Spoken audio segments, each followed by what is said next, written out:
Vallahi et kuyruğunda bekliyoruz. Biraz fiyatı uygun olduğu için bekliyoruz. Piyasada biliyorsunuz et şu an bayağı pahalı. Hani 200 liraya kadar kıymanın kilosu çıkmış. Hani bildiğim kadarıyla. Onun için hani durumumuzun malum çalışmıyoruz. Kalitesi güzel. Yani evet, yani insanlar beğeniyorlar. Hani ben bir iki sefer götürdüm. Ben de bayağı bir beğendim. Yani güzel. Kıyması güzel Allah için. Ya 9'da açılması çok kötü. Yani saat 9'da açılıyor. Normal devlet kurumları saat 8'de açılırken bu 9'da açılıyor.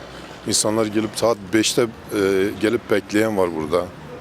Sabahın körüne adam geliyor 2-3 saat, 4 saat burada bekliyor. 8'de açılsaydı daha iyi olurdu mesela diye düşünüyorum.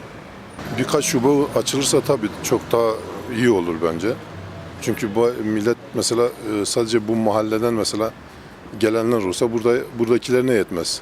Düşün yani Van'dan birçok mahallesinden buraya gelip sabahın köründe gelip burada sırada bekleyenler var. Yani çoğuna da yetişmiyor zaten. Çoğu da alamıyor. Sınırlı sayıda geldiği için çoğuna da yetişmiyor. Biraz daha fazla gelmiş olsa, birkaç tane şube daha açılmış olsa bence herkes alabilir.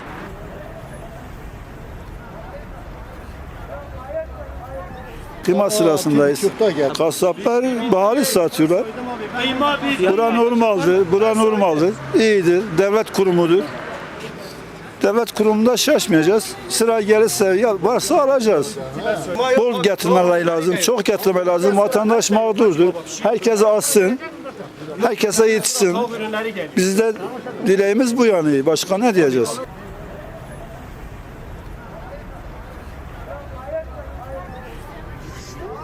Vatandaşlar 5'te beri buradalar.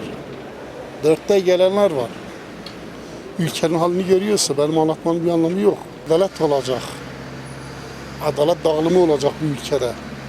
O yok maalesef. İlk önce yani hayvancılık bitti.